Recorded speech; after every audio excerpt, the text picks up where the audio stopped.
than anybody else.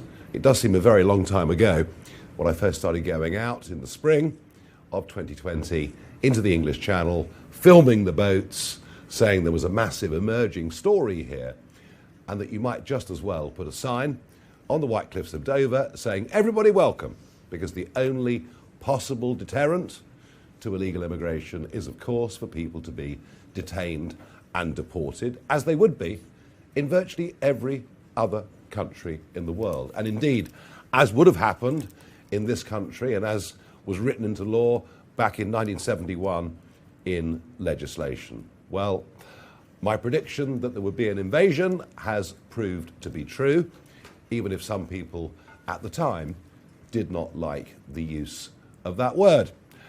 And of course, on Saturday just gone, another 602 people crossed the English Channel. And the big news story today is the boats are now launching from Belgium, and the Belgians hand them over to the French, and in line with the wing three-quarters that operates in the Channel, they then get handed on at the 12-mile line to the British. And there's been much negotiation between the Home Secretary and the French over the course of the last few weeks. We've given the French £800 million since 2014 to stop the boats, and we're negotiating the next round. But it's all completely and utterly irrelevant.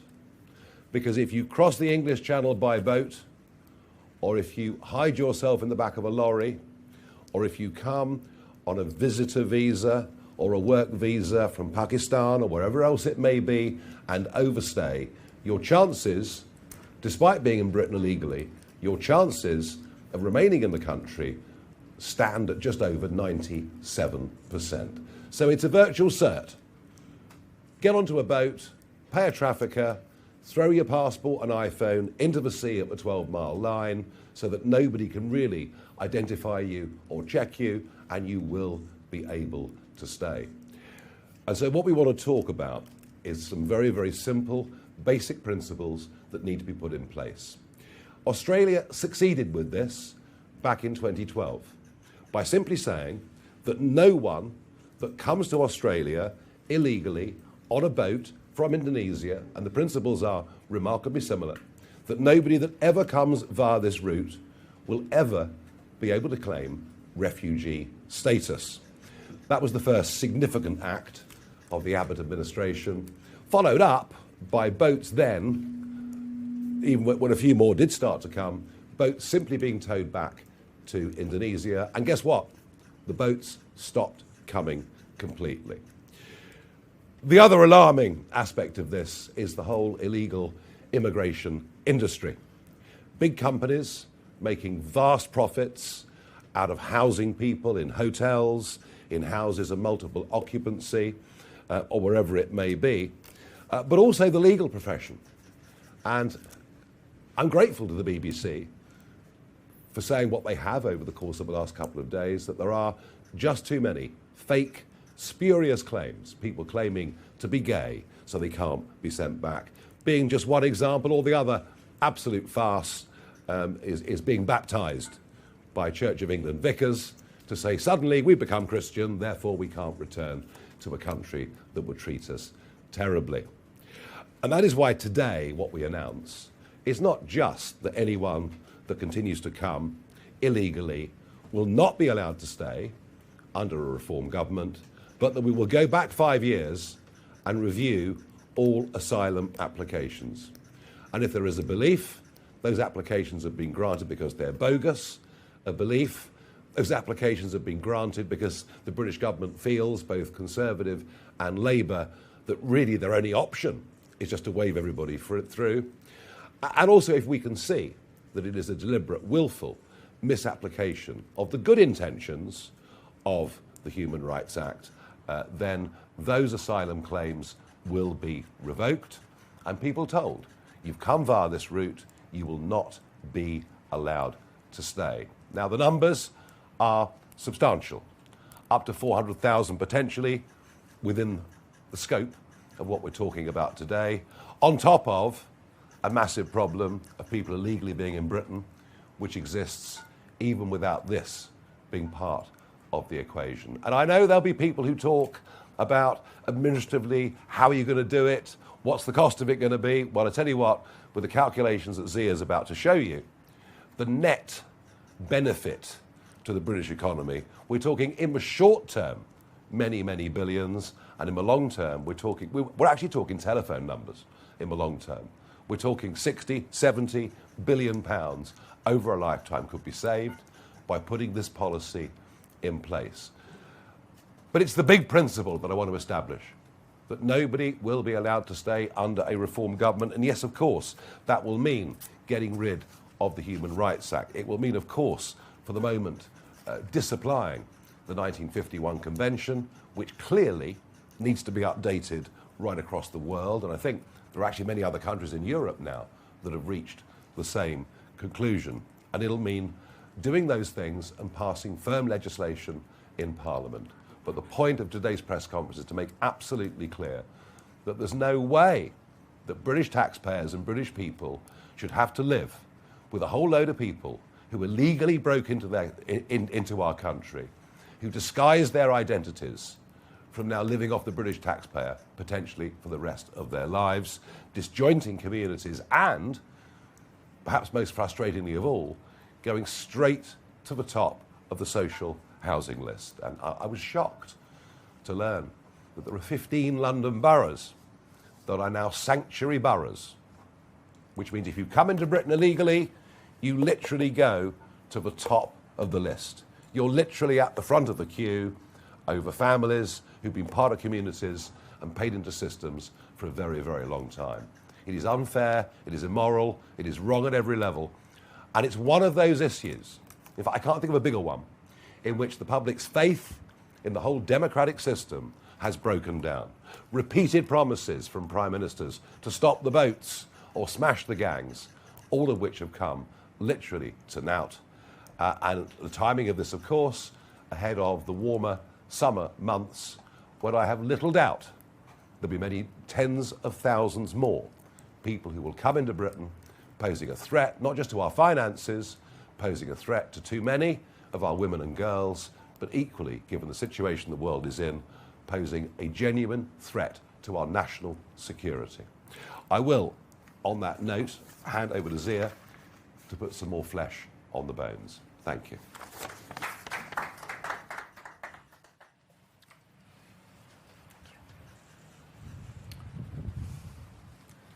Good morning, everyone. Almost 200,000 people have turned up on our beaches uninvited over the last 8 years. That's more than stormed the beaches of Normandy on D-Day. And today we announced that reform will reverse this invasion. Last summer, Nigel and I announced Operation Restoring Justice, our plan to detain and deport 600,000 people currently in our country illegally. Now, this plan would involve leaving the ECHR, derogating from a host of international treaties and creating a new agency, UK Deportation Command. Since we announced that policy, we have seen the ongoing invasion of Britain by small boat continue unabated. Starmer's Labour government has continued the Tory betrayal. Hundreds of thousands of those who broke into our country are being granted the right to remain in Britain against the wishes of the British people. So today we announce that in addition to deporting those in this country illegally, a reform government will review successful asylum grants made over the previous 5 years and revoke them from those who entered the UK illegally or who overstayed their visas. Now that means they will not be allowed to stay in Britain. They'll be given a short time to leave Britain of their own accord, and should they fail to do so, they will be detained and deported. Reform will do what it takes to uphold our laws and secure our borders. The legal and moral argument for this is crystal clear. Tory and Labour governments failed to uphold the law. It has long been illegal to enter Britain illegally under the Section 24 of the Immigration Act 1971. And the fact that the Tory and Labour governments decided not to uphold that law, to allow for the industrial scale trampling of our laws, the fact that Tory and Labour governments presided over an invasion of this country does not mean that a reform government would allow those who broke our laws to stay here. And the scale of how broken Britain's immigration system is can be illustrated with a quite remarkable fact. An illegal migrant who broke into our country, originally from Syria, yesterday, gets immediate access to taxpayer support. Whereas a world-leading neurosurgeon from New York, who manages to get a visa the proper way, would not be eligible for any taxpayer support for at least 5 years. And the scale of the costs of this is enormous. In accommodation costs alone, it's over £5 billion a year. Add up all the other costs, many of which are kept from us. And this policy will save the British taxpayer tens of billions of pounds over the course of a first Reform Parliament. Now, it was the Tories who were the ones who first told the British people that they'd cut immigration time and again and secure our borders. They said so in 4 consecutive manifestos. Instead, they threw open our borders and oversaw the invasion of Britain. Hundreds of thousands claimed asylum, having arrived illegally or having arrived on false pretenses. The countries from which they most frequently originate include the likes of Iran, Afghanistan, Syria, and Somalia. The vast majority of these people are fighting-age men about whom we know nothing. And to the degree we do know about them, we know that after breaking into Britain, they are much more likely to be convicted of sex offences in this country than the native population. That's why there is so much anger and fear for the safety of women and girls in the communities in which they have been deposited. Look, the British people are rightly furious. Yes, of course, we all know British people commit crime, but the people we're talking about would never have been in the country and been able to commit that horrific crime had Tory and Labour governments done their most basic duty to operate a secure border. Every sex offence, every murder, every life changed forever by someone who arrived illegally is a tragedy directly downstream from the shameful and cowardly uniparty policy. But that's why the Tories were booted out and why they face electoral annihilation. And then Keir Starmer came to power and quite correctly lambasted the Tories for their, and I quote, open borders experiment. Presumably he then came round to liking that idea, as more illegal migrants have turned up on our beaches under his leadership than that of any Prime Minister in history. And the fact is this: unless the government does all of the following, leave the ECHR, derogate from a host of international treaties that frustrate deportations, and commit to detaining and deporting all those already here illegally, then the boats are just going to continue to come. And clearly the Tories never did any of those things. Clearly Labour will never do any of those things. Reform, led by Nigel Farage, will do every single one of them. We will also terminate welfare payments to foreign nationals and ensure that British welfare is only available to British people. Ultimately, a Reform government will see to it that nobody who came to the country illegally gets to stay. And in doing so, we will set Britain on a path to heal from the many open wounds of failed Tory and Labour governments. A secure border, the deportation of those here illegally, the uncompromising upholding of law and order. That is the foundation upon which a poised, prosperous and powerful Britain will be built. That's what a Reform government led by Nigel Farage as Prime Minister will deliver. Thank you very much. Thank you. Good. Do I have a press list? George? Well, I don't know. Give me a press list and I can work it out. Bear with me. We had I know top of the list was a BBC. Who is here from the BBC? Yes, hello.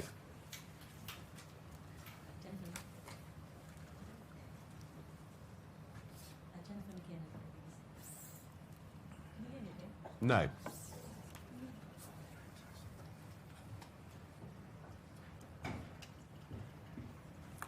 Thank you. Can you make sure the microphone works as well? Right, Jennifer from the BBC. Testing? Yes. Jennifer McKinnon, BBC News. I just wanted to know, how many staff will this policy take, please? And of the civil servants that you want to get rid of, how many will you be rehiring? The most important thing here is to establish the principle. And the principle is anyone that comes to the United Kingdom illegally will not be allowed to stay. And yes, of course there are debates about staff and about costs and about gross savings and net savings. Zia, you've done a lot of work on this. Yeah, look, the short answer to that question is we've announced billions of pounds in savings in terms of civil service payroll. Not a single penny of that comes from Home Office caseworkers. So that's the first point. Number two, everything we're talking about here can be done by the existing workforce simply because rather than having to go through and assess every asylum claim on its merits, they simply have to look at existing Home Office data, which shows quite clearly what the method of entry was. So actually we could clear the entire backlog and get through all of this very quickly indeed. Thank you. Keith Bayes, GB News. Hi, Nigel. Firstly, Keir Starmer says he only found out last Tuesday that Peter Mandelson had failed vetting, but reports are suggesting that he was already aware of red flags regarding security. Firstly, what's your reaction to that? If Kemi Badenoch calls a vote of no confidence in the Prime Minister, will your party support it? And finally, on your deportation plan, given legal limits, court challenges and the scale involved, how is it actually deliverable? How will your party succeed where others have failed? Thank you.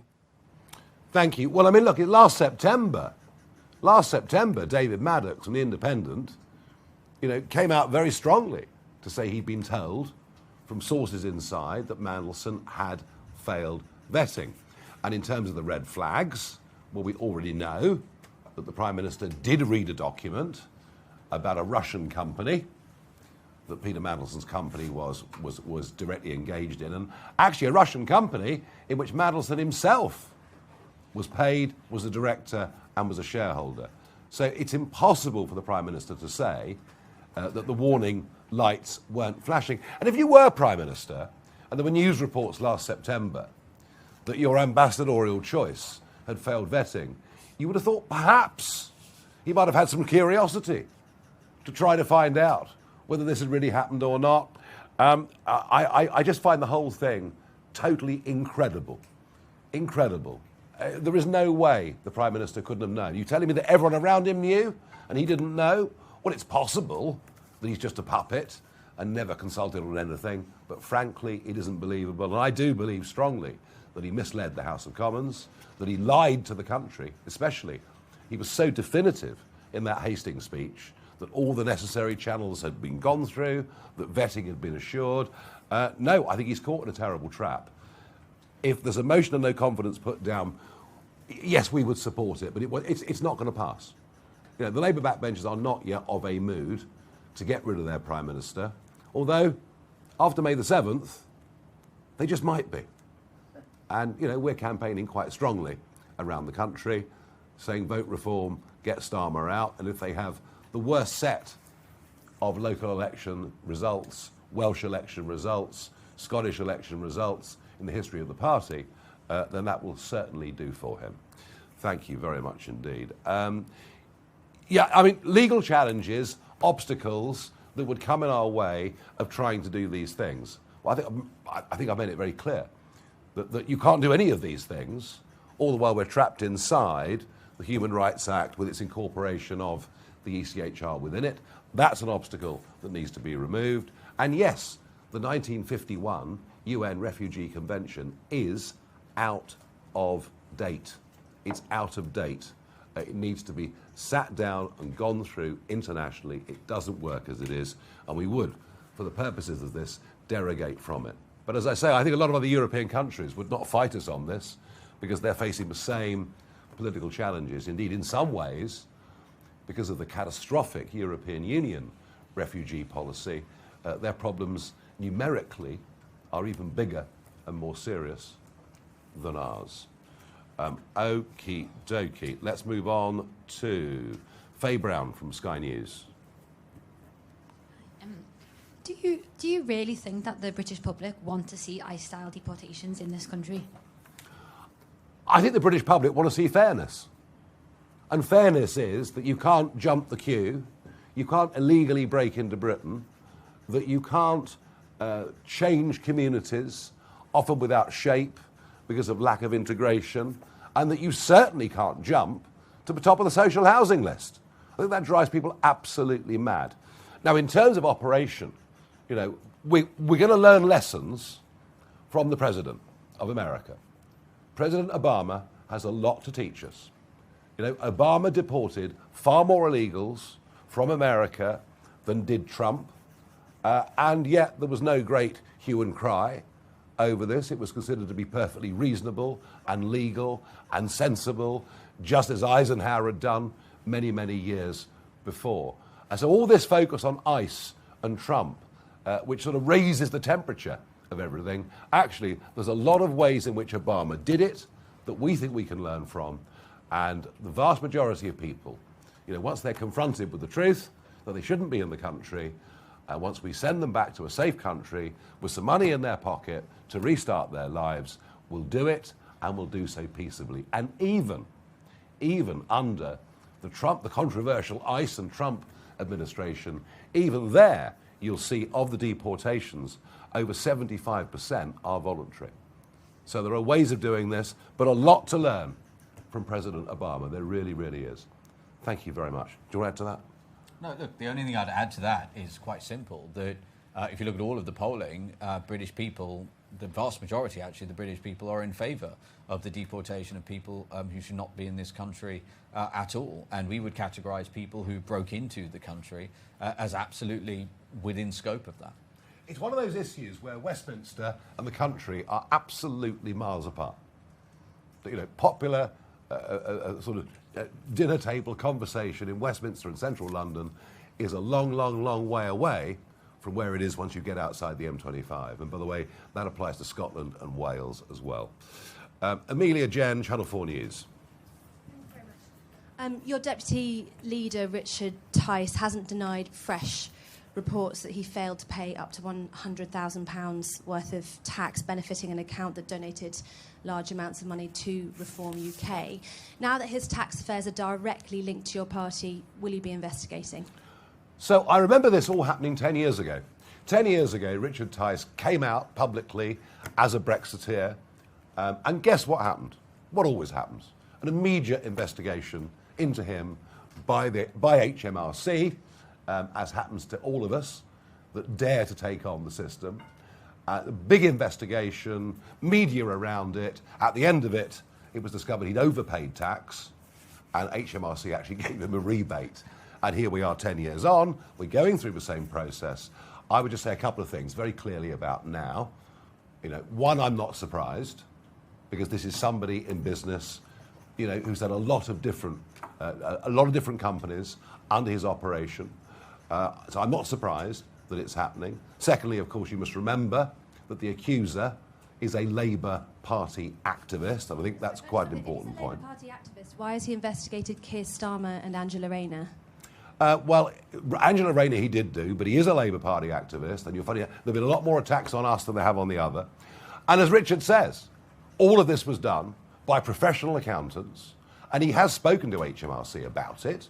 If there's a problem, he will pay. But it's likely that there's not a problem, because someone like Richard, who, by the way, you know, has run big PLCs in this country during his business career. I mean, you know, the guy is not there to make mistakes and employs the top professionals. And look, you know what? I read that article yesterday. I then read it again, slowly and carefully, and I was more confused at the end than I had been at the start. And it's very easy to throw accusations around about people's tax. You know, all I would say to you is that Richard Tice has had a long, distinguished career in business. And if there is an error, if his accountants have made an error, he'll put it right. But I very, very much doubt that that will be the case. OK, Martin Beckford from the Mail. Thank you. You said in answer to a previous question just then that you'll send them back to a safe country with some money in their pocket. So for people whose asylum claims you're revoking, are you saying that they would be given money? And would you expect people to be able to go back to countries like Afghanistan and Iran? Thank you. Well, the Afghan government have already said that they would be prepared to accept people back from this country. They've already said it. I mean, I've already got provisional agreements in place with France, if Bardella becomes the next president, and with Afghanistan. I've probably achieved more on this, being nowhere near government, than the Conservatives and Labour have over the course of the last 7 or 8 years, once this has become, you know, a real crisis. So I'm confident we can do that. Zia, if it's I mean, there are other safe countries that we could send people to. Yeah, and look, on the point about Afghanistan, we get this time and again, would you send people back to Afghanistan? Well, the Germans have been routinely sending people back to Afghanistan via the Qataris. It's been happening already. So these things are already being done. The only thing that's been missing is a Prime Minister who actually has the force of will to get things done, flanked by enough MPs in Parliament, a sovereign Parliament, to actually get these things done. It is, on the one hand, extremely difficult because obviously the evidence of the last 20 years is that that's never become close to happening. On the other hand, it's actually really easy if the gentleman sat to my left is the Prime Minister and we have 325, 326 plus Reform MPs. That will happen very quickly indeed. Thank you. Charles Hymas, Daily Telegraph. Hi, Charles Hymas from the Daily Telegraph. On mentioned Afghanistan, which sounds, you've got a provisional agreement. Could you give me any more details on the terms of that provisional agreement? Have you got any assurances about how they'll treat people who are taken back, and who have you got the agreement with? And then secondly, one of the, obviously with your proposal today, you're talking about potentially 1 million people who are going to be returned or deported, potentially. How will you detain them all, given you've got 28,000 you talked about in your previous document? Now you've upped it, so obviously you're probably going to need more detention capability. Are you considering alternatives like, for example, prison ships? In terms of detention, yeah, I mean, this is the scale of the problem. Or should I say, the scale of the failure that we will inherit if we succeed at the next general election is absolutely huge. But we do expect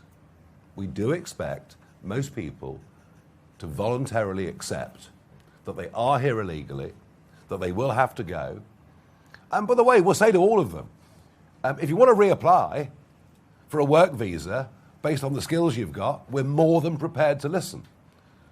Now, how many will want to do that? I don't know. Yeah, these are huge, huge problems. There will be very large numbers of people out there, waiting for the knock at the door. But as I say, Obama managed to do it without mass detentions of vast numbers of people. They just worked methodically through and did achieve a very, very high level of success. Can I just quickly add to that? So one of the misconceptions is if you're going to deport, let's say, 100,000 people, you've got to have 100,000 people detained simultaneously. It's simply not the case, right? So you only need to, broadly, you can deport the number of people you can detain within a single month, right? That's a broad, sensible thing if you look at America that has run a mass deportation program across decades.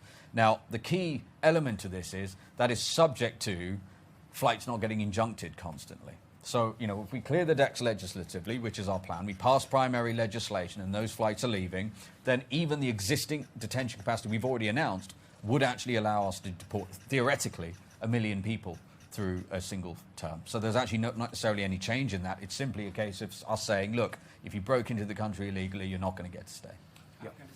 On Afghanistan, look, there's no detail on this. That would be premature. But I stated very publicly that, like the Germans, who, by the way, send aircraft every week now that transit through to Afghanistan, there's no problem.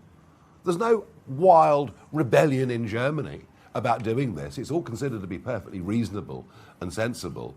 And a public statement from Afghanistan to say they'd be more than prepared to do that with us. Would it be women and children? Well, you know what?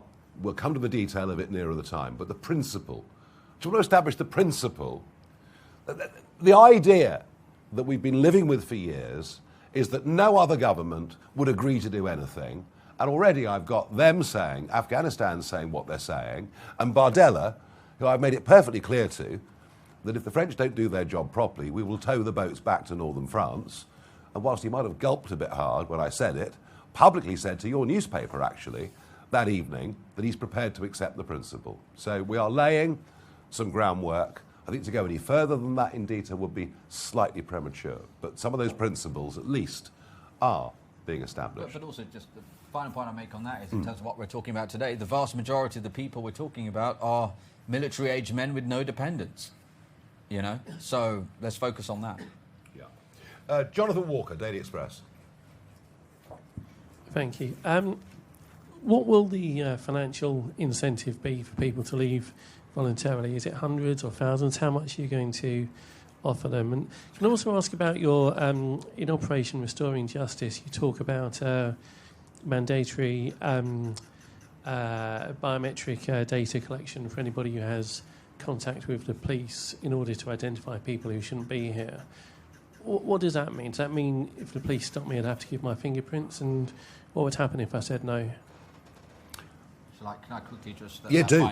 Yeah, just on that. So that's being very specific. So what we're talking about there is this new agency, Deportation Command, would have the ability to move into particular areas where there was reasonable suspicion that there were a lot of illegal migrants, just like a knife crime policy around stop and search, where even existing legislation allows police, senior officers can say, okay, this is an area, it's a hot spot, we're going to use our discretion to move into that area. In that context, then yes, it's really important that there is data sharing across government departments to ensure that people who should not be in this country legally, should not even be in this country, if they're making contact with the British state, it's important that we are aware that they're there and they can be then detained and deported. That's absolutely necessary. In terms of financial incentives to return, let me tell you something. Not the 40 grand per family that Shababa Mahmood's proposing. Crikey. You'd just do the trip, wouldn't you? Again and again and again.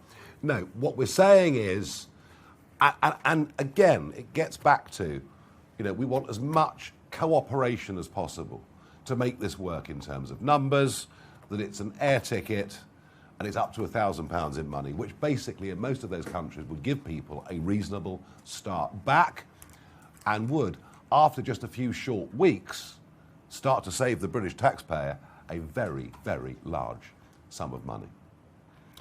Noah Hoffman, the Sun. Thank you. We've seen over the past week a sustained campaign of attacks on Jews in the UK. We've had Keir Starmer give his bog standard thoughts and prayers, which were very reassuring, no doubt. What would you do to actually make a difference so that people in this country have been here for so many years, paid their taxes, worked hard, contributed to society at all levels, are no longer under threat from Islamic extremists? I had a piece published in today's Jewish Chronicle on this very subject. And yes, frankly, the Prime Minister, time after time, our thoughts and prayers are with the Jewish community just is not good enough. It would appear he's not prepared to lift a finger. First thing I would say is this, especially in North London, it's kind of like we're just leaving the CST. Now, the CST, Gerald Ronson heading it up, does an amazing job of protecting schools and Jewish communities. And yes, whilst it does get some funding from central government, has to raise most of it itself. And they feel, and by the way, a huge admiration for what the CST do. Absolutely no question about that. But they feel that there isn't really very much direct help from the police, and they're beginning to feel increasingly isolated. And the most important thing about a civilized society is that the law applies equally to everybody. And if there is a particular group under direct threat, it is the job of the state to make sure they can live normal lives and worship, their kids can go to school and go about their lives freely. And there is a very, very strong feeling from that community that this simply isn't happening. And that whilst he talks kind words occasionally about the Jewish community, this is a government busy looking at putting into law some definition of Islamophobia, which would make even questioning the religion something fairly akin to blasphemy. And you can see the numbers. I mean, you can see the size of the Muslim voting population, or in particular the Pakistani, Kashmiri, Bangladeshi population, and a Prime Minister terrified they're going to lose that vote, which was a bloc Labour vote, to the Greens. So is it any wonder that the Jewish community... And by the way, I've seen all this before.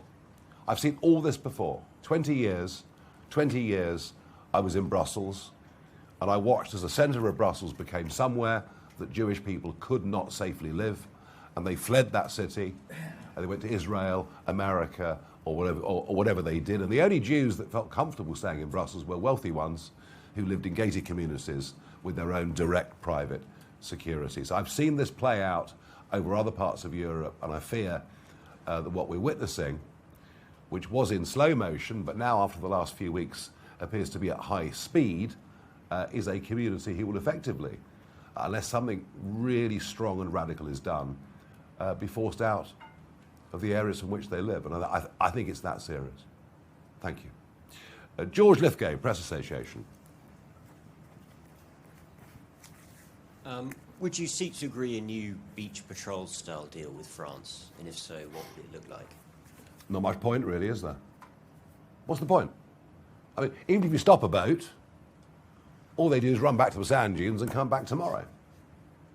And the sheer practical problem, I mean, look, of course we're annoyed with the French. I mean, the whole escorting thing, which I was the first person to expose, the escorting. The dinghy's 100 yards off the shore, and the French Navy escort the boat all the way, have their little chat on channel 11 or 12, whatever they're using, with the British authority. Hi, chaps, I've got 60 here for you.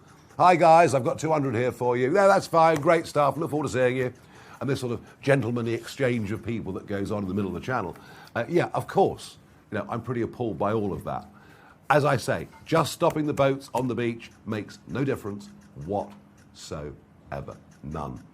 And actually, if you look at it, I mean, now you've got boats launching from as far west as Berck, occasionally, not always, but they do launch from Berck sometimes, to as far east as the Belgian side of Dunkirk.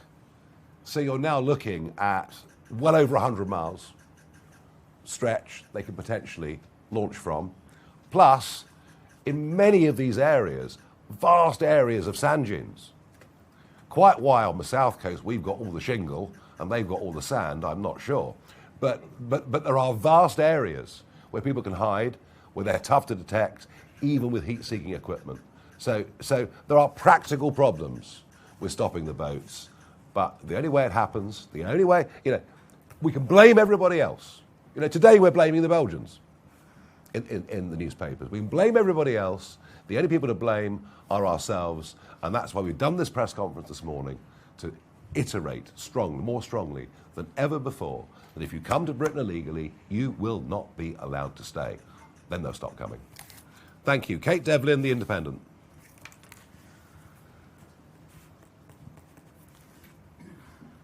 Thank you, Kate Devlin from The Independent. Today is the anniversary of Enoch Powell's Rivers of Blood speech, and you're making a speech about deporting migrants. Is the date a coincidence, or have you done this on purpose? And if I may, as we get close to the end of the 2-week Iran ceasefire, if you were talking to your friend Donald Trump right now, what would you advise him to do? End the war as quickly as possible. End the war as quickly as possible. Yeah, that's what I would say. I mean, clearly Iran's nuclear capability has been seriously destabilised, but the problem is that, we could be back here again in 3 or 4 years' time, and that perhaps is my biggest worry about it. I've no idea what intelligence he was given going into this. I reiterate, it was a mistake for us to block him to begin with and then change our minds and allow him to use the bases. But yeah, let's get this over with as quickly as we possibly can. And hopefully, let's learn the lessons. That, currently for oil, most of our importers are paying $135 a barrel. And all this nonsense about, the global price of oil. No, it's not, global price of gas. It's utter rot. If we were producing our own gas, particularly in this country, then domestic energy bills and industrial bills would be much, much, much cheaper. And quite why the government or Parliament doesn't understand that if you import gas, natural gas from America, it's drilled in Montana, it's liquefied, it's taken to the East Coast, it's taken across the Atlantic, it's regassed and then used. That is different to what any global spot price for gas would be, because it costs a fortune to do those things. And I've tried so hard. To make these arguments over the last few weeks. Quite frankly, as a former commodity trader, I might just know something about it. And I find myself banging my head against a brick wall of people who just do not want to listen. And I'm afraid the net zero agenda the excessive taxation that Jeremy Hunt brought in to onshore, well, they banned onshore, but offshore drilling for oil and gas. We've literally killed an industry. So I hope what we learn from this is we should not be this exposed to supply chains. We should be self-sufficient in these things, let alone the Royal Navy. Well, I mean, I can absolutely promise you, that we didn't choose the 20th of April for any specific reason. It just happens to be a Monday, and we happen to do press conferences on Mondays quite regularly throughout the year. And I would emphasise one other thing to those of you who might be tempted to think that we as a party have headed in a nativist or even racial direction. The sheer number of ethnic minority candidates that we're standing in this campaign, especially in London, is remarkable, quite remarkable. We haven't made a song and dance about it. We don't. We just don't. We don't really care if people are men or women or black or white or whatever they are or what their chosen preferences are. We really want to judge people as, for who they are and what they can do. Such is our belief in meritocracy. But I would add that the online abuse on X that our minority candidates are receiving is utterly appalling in every way. And if it was happening to any other candidates from more established parties in the sense of their age, you would all be in total uproar. And I've not heard a single person comment on it. It really, really is bad. And X is now becoming a very unpleasant and very dangerous place. Anna Gross, FT. Hi, thanks a lot. This policy today is obviously quite a big departure, as you've said, from what the Tories and Labour have done before. Is it also, I mean, because it's retrospective and not just forward-looking to new people who arrive, is it somewhat about sort of trying to reverse the demographic changes that we've seen over the past sort of 20 years, accelerating a lot over the past sort of 5-10 years that Matthew Goodwin wrote about extensively in his recent book? Is that partly why it's retrospective, or is it something else? And I just wanted to clarify one thing, Nigel, that because you said these people could be sent back to safe. There are plenty of other safe countries these people could be sent back to. Are you saying that people would only ever be sent back to countries that are deemed safe, or which was my understanding of the policy? It doesn't matter whether they're safe or not safe. We will send them back. Well, it doesn't matter whether they're culturally different, but it depends whether they're safe. I would suggest actually France is quite safe. So perhaps the first thing we should do is send some people back to France. That wouldn't be a bad start. Look, the only reason we're looking at this retrospectively is because we feel the law has been broken. That groups of British lawyers who are part of the illegal immigration industry have been telling people, claim this, claim that, claim Y, and you will be able to stay in this country. Now, we laid out some ideas on that last week, quite how the legal profession can look in the shaving mirror, given how they're behaving, to subvert the law in this country. I mean, if they were accountants, back to the earlier question we had about business, if they were accountants, they'd face prosecution, criminal prosecution. And we think actually that the same should apply to the legal profession. So we're doing it because, frankly, this has been abused, the law's been abused, and frankly, the way that the legal profession have been interpreting what human rights and freedoms ought to be is contrary to our national interests. So we believe that by doing this, we are righting a wrong. Ben Quinn from The Guardian. Thanks. For Mr. Yusuf, there will be cases where there are asylum seekers who will have had children here in the UK. What should happen to those UK-born children and their rights to have a parent remaining here? And for Mr. Farage, on a separate question, can you tell us a little bit about how and when you came to know Ben Dello? And did you happen to have any discussions in relation to the Trump administration's decision to grant him a pardon? No, I didn't. Ben Dello has been supporting a variety of conservative causes for a very, very long time. Quite a wide range of causes that he's supported. And yes, he's become very, very strongly supportive of us. But there have been no conversations with the Trump administration about, or frankly, about anything for quite a considerable period of time. Yeah, look, in terms of our views and our policies with regards to men, women and children, I'd go back to the original point. Anytime you're going to have a policy like this that says we're going to undo the wrongs that have happened over a significant period of time, where people, as I said, have turned up in this country illegally without the consent or permission of the British people. We've had successive governments who have just allowed that, the trampling of our laws. We're not going to give an amnesty to those people. So I want to reiterate, of the close to 200,000 people who have turned up on our beaches since 2018, the vast majority are not only men, they are men without dependents and of military age from countries. The countries from which they originate, I know they've come from France, obviously, as Nigel said, not exactly a war zone, but the countries from which they originally come are most frequently Afghanistan, Iran, Syria, Eritrea.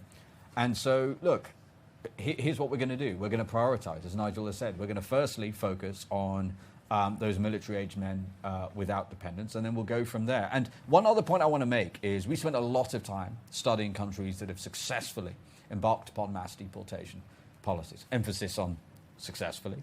And what you will see is, if you look at the data from America, including and especially the Obama administration, but it's happened under Trump as well, is where enforcement becomes real. And people realize that when you get a letter from, in this case it will be Deportation Command, saying you've got a period of time to leave the country voluntarily and a little bit of money, not £40,000, a little bit of money to go home and a flight, if they realize it, and it's crystal clear that should they not take up that offer, then enforcement does actually happen. What you see is voluntary departures go through the roof. And that's why, as Nigel says, where Obama managed to deport millions, the majority of those people did leave voluntarily, but that was because he actually did, as president, run a very successful enforcement program. That's exactly what we would do. Very good. Thank you, everybody.